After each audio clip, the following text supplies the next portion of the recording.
Well, we're very excited to get to hear from you. Your name is not a name that a lot of people have heard before, especially when it comes to the political process. So how would you like to introduce yourself to potential voters out there? Well, my name is Heather Hill, and I'm running to be your next governor for 2026. I'm not your typical political candidate. I am a wife, a military mom, a foster parent, and an entrepreneur. But more importantly, I'm someone who shares the struggles and the beliefs, and I will work hard every day to fight for Ohioans.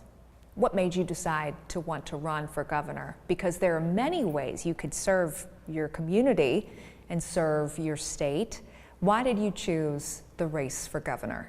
Well, I'm a foster parent, as you know. My husband and I had a lot of problems staying pregnant, and we decided to foster and adopt. And over the years, over the last 31 years, we've had many, many foster children that have come through our home. Our first foster child, well, one of our foster children was shot and killed by law enforcement in Franklin County. After he was shot and killed, I started having people that asked me if I would be interested in running when Governor DeWine's term ended. At that time, I was like, no, my husband and I, we just bought an RV, we have all kids out of the house, we're really wanting to try to take time to ourselves to process the loss of a child. And then almost exactly a year later, another one of our foster children was shot and killed by law enforcement. And I had over 100 emails instantly, as soon as it started coming out that she had been shot and killed. And at that time I said, yes, I'm going to do this, because Ohio needs me. Ohio needs me to bridge the gaps between law enforcement and our people with mental illness. Ohio needs a person that they can trust, someone that is coming in there with the motive to bridge the gaps, to work hard every day for everyday Americans like you and me. Not someone that this is their career and they're worried about pleasing their boss to make sure that they have a job every 4 years.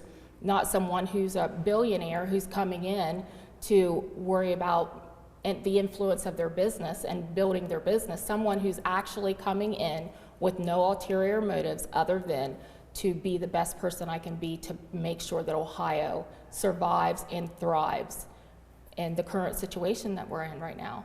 There's a lot of folks out there who would say there is no way you can win this race. You would be a long shot candidate. What do you say to those critics out there? Well, as you know, up until just a few days ago, I had no media coverage at all.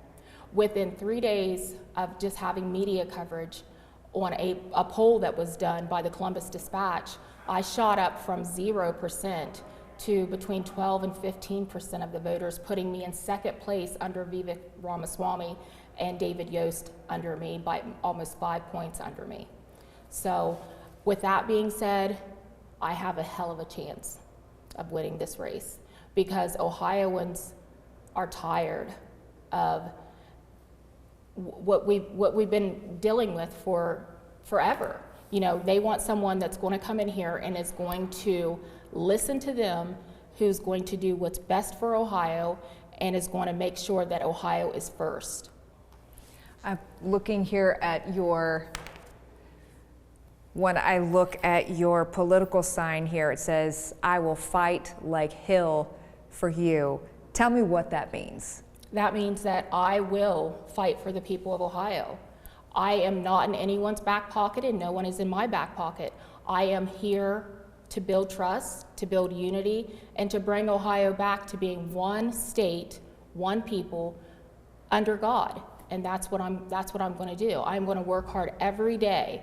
I am going to fight every day to make sure that the people of Ohio are heard. One thing that I've done, I'm running my campaign completely unlike anything that I've ever seen. I am making sure that I have a constant communication with the voters, that if they have questions, if they have concerns, if they want to tell me that they think that I'm a horrible person or whatever they want to tell me, I am open to listening to them. So that's where it comes in. What they're telling me is that they're just not being heard. And as a parent of 2 slain children, I understand that, because even though I was appointed, even though I was president of the school board, even though I own several businesses throughout the state of Ohio, I could not get one single government official to sit down with me and talk about what happened with my kids and how we could bridge the gap so that this doesn't keep happening. So I understand what people are saying when they're so frustrated, because they're trying to reach out to the people that they're voting for. They're trying to reach out to the administration, to the government, to the governors, to the senators, to everyone, to say, hey, this is what's affecting me and my family. This is what's making it to where we can't become the people that we want to be. We can't financially secure the things that we want to do. We can't, with the prices of food and eggs. There is a lot at stake. Yes, there for every household in this election, and it's not just big, lofty issues. We're also talking about the details of everyday life. Yeah, we are, and people are having a horrible time right now. They are, and they need somebody that's going to fight for them, and I'm that person. When I look around this room, there is a lot of imagery and history when it comes to the journey for women to have the right to vote, votes for women. And now here we are, and you are running for governor. We're here at the State House, where this could be your office, not just as a woman, but as a woman of color. What goes through your mind when you think about the journey from the sash votes for women to this moment? It's an honor. It's an honor. I've had so many people that have contacted me. I had no clue that if I'm elected, I'll be the first ever African-American female governor in the United States. I didn't know that. And I've had so many people that have reached out to me wanting to support me because of that fact. And I'm like, you need to support me because I'm the best person for this job. I have life experiences that will help Ohio become the best that it can be. There's a lot of growth in Ohio right now, especially in the central Ohio area. We're seeing a lot of growth when it comes to technology and the Silicon Heartland.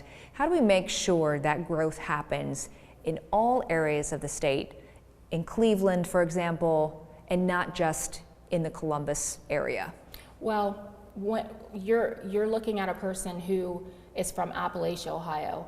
I will make sure that everybody in Ohio is served by me being the governor. We have to make sure that our entire focus isn't just on Franklin County. It is the entire state. It's bringing jobs. It's bringing solving the housing crisis. It's doing everything that we need to do throughout the state of Ohio, not just in one centralized location. And that's what I will work on. My family and I, we live in the middle of a 100-acre farm in Appalachia, Ohio. We know what it's like not to have good roads. We know what it's like not to have high-speed internet. We know what it's like not to have running city water. So those are things that everyday Americans face. And that is something that everybody needs to feel like they're being heard and all of their needs are being met through the state of Ohio, not just in one centralized location. Talk to me about education, because if you mentioned Appalachia and what we see sometimes with the school systems in some of the rural areas, they really struggle. What do you plan to bring to the focus of education for your era as governor? Well, one thing that I will work very hard is to make sure that parents continue to have the rights to be the final word for how their children are educated, how they make healthcare decisions, different things like that. So I will make sure that the school system focuses on reading, writing, math, and not some of the other things that are being forced onto our children while they're in the classrooms. What about when it comes to property tax? And you mentioned your family farm, and I'm sure you have seen lots of changes when it comes to the burden of property tax, and many people are complaining about that. What are your thoughts on solutions there for some possible relief? There has to be relief because we Ohioans are struggling so bad right now. And that is the difference between me and my opponents. I understand what it's like. I own properties, I own houses throughout the state, so I understand what it's like right now to have to worry every 6 months when it's time to pay that bill. And it's just getting worse and worse and worse. There is going to have to be some relief. We're not only going to have to relieve the state as a whole, but we're going to have to do something with our folks that are retired, because they're getting into a situation where, you know, they're on a fixed income now and they can't afford those taxes. Those taxes are sometimes more than their actual mortgages were. So, you know, there's going to have to be a lot of work that we're going to have to do to make sure that we are able to fix the taxation problem that Ohio is facing. Do you see it as a multifaceted problem? Yes, I do. Yes, I definitely do. Let's switch gears here and talk a little sports. Are you a football fan? Yes, I am. Yes, I am. Are you a Browns fan? Yes, I am. I'm a fan of everything Ohio. Got it. Well, tell me about your thoughts on moving Brown Stadium and also how to pay for the possibility of a new stadium, what that might look like, because we have Governor DeWine with a proposal for using an increase in sports gaming tax. What are your thoughts on that proposal, or what that might look like? Now, unfortunately, I haven't got to read that entire proposal, so I really can't speak on that. But there has to be a way to have a happy medium. We have to focus on the important things, but we have to focus on the things that are fun, like our football and our sports and different things like that. You know, I have a daughter that's a college rugby player, and you know, and I have had kids throughout the years that have played football. So, you know, sports are very important, and they bring a lot to our communities as well. They bring a lot of joy to our communities. So when we look ahead, this is going to be, this is a very long road ahead on the primary itself. We've got more than 400 days between now and when folks go to the polls in the Republican primary for governor. So what is your focus from here to there because of that long stretch of time and so much of what's ahead? My focus right now is building a relationship with all Ohioans, because, you know, I'm coming in as an underdog. I am the big underdog. Not only am I someone that's not known, but I am also facing people that have been in this for the last 20, 30 years of their lives. We're more than 400 days from the primary. What is your focus in helping voters get to know who you are and helping voters know your name and what you're about? What I am doing is I'm running my campaign differently than any campaign that I've ever seen. I am keeping an open line of communication with voters. Anyone that wants to sit down with me and talk to me, anyone that wants to give me a call or a text message, I am welcoming that. I want to make sure that Ohioans feel heard, that they know that I'm somebody they can trust, and that they know that if they have an issue when I'm in office, that I'm going to be accessible to them as well. There is a woman out there who's going to see this and think, wow, people maybe don't know who she is. She is an underdog. She's running for governor. What do you want that woman to know about what she's capable of? Well, I want one thing that I grew up in Appalachia. I grew up in an area where, you know, we didn't have a lot of advantages. And I want everyone to know that you can do this. If you have the passion and you're willing to work hard, you can change. You can be an agent of change. And you can come in and you can make your situation and your neighbor's situation and your state's situation the best that it can be. What is a quote that motivates you in this process? Or is there a person or a quote that you always go back to? Or maybe a lyric, a song? Is there something that inspires you to keep moving in this process? I am a very strong Christian. I believe that God has placed me in this particular place at this particular time, and I always pray to Him that He will increase my borders and that He will show me where He wants me to be and help me separate my wants and my needs from what He wants for me. So I think that's why I'm here today. You know, I never thought about running for governor until tragedy happened.